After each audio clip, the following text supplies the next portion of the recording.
Sa mga mahilig sa sabaw dyan mga pare koy, heto na. At bigla nga lumakas ang ulan dito mga pare koy, napaisip akong magluto ng ganitong klaseng sabaw mga pare koy. Lalong-lalo na luto sa bayabas, na tinatawag nilang bulanglang sa Kapampangan mga pare koy. Sa Tagalog naman ay sinigang sa bayabas. Nyamanakin, sakin! Heto na ang ating lulutuin ngayong araw mga pare koy, ay bulanglang or sinigang sa bayabas mga pare koy. Sa mga kapare koy na mahilig sa lutong ganito mga pare koy, shoutout sa inyong lahat dyan. At syempre, sa mga hindi pa nakatikim neto at sinasabi nilang amoy kilikili daw, yun nga yung masarap eh.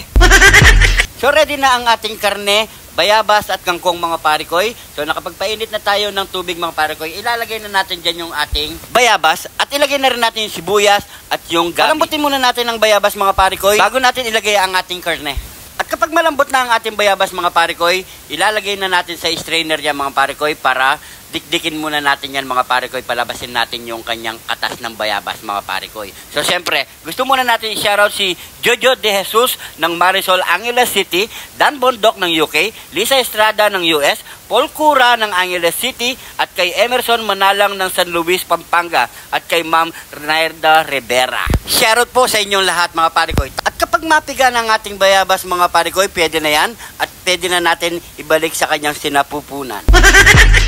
At nagpapashoutout nga pala si Jay Baka ng Magarondon, Cavite, at kay Kyle Zikal ng Sydney, Australia. Shoutout po. At sunod na natin ilagay ang ating karne mga pare koy. Takpan muna natin yan, bigyan muna natin ng 15 minutes. After 15 minutes mga pare koy, tignan natin kung malambot na rin ang ating karne mga pare koy. So ang bango niya mga pare koy, nyamanak yan, sakyan! Sunod na rin natin lagyan ng pampalasa mga pare koy, iodized salt.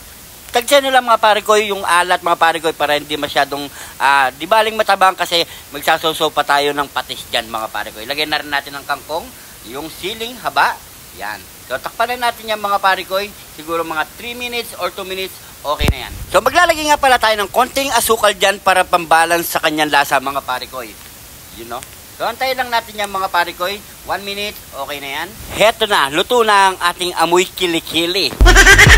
Sabi nga nila, kung anong mabaho, yun ang masarap. So ano pang ginagawa natin? Ready to plating na tayo. Nyamanakin, sakin!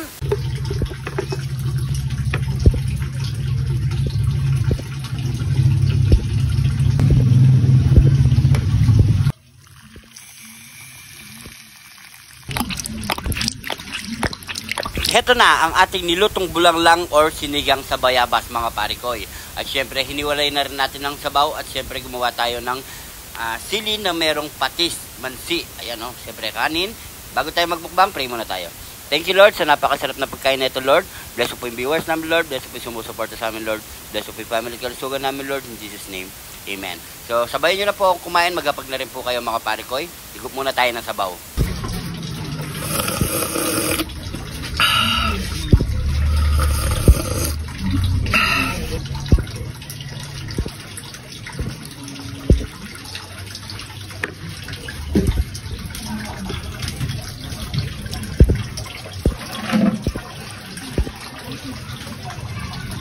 Yaman na.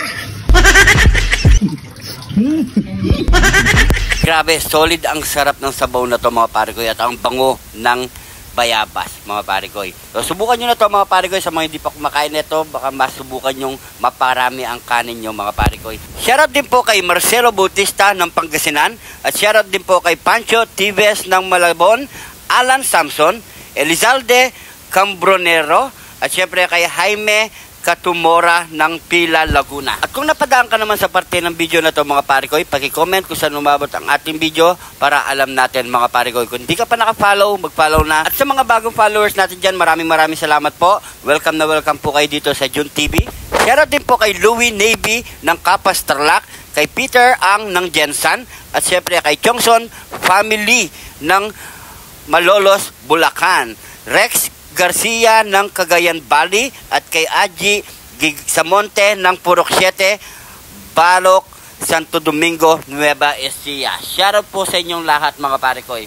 So last bite na tayo mga pare koy. Busog na ako mga pare koy. Naubos na natin ang ating kanin mga pare koy. So iinom na tayo. Maraming salamat sa panonood dito sa June TV at suporta mga pare koy. Sobrang appreciate namin yan mga pare koy. So siguro hanggang dito na lang. Ingat po kayo lagi dyan mga pare koy. God bless po.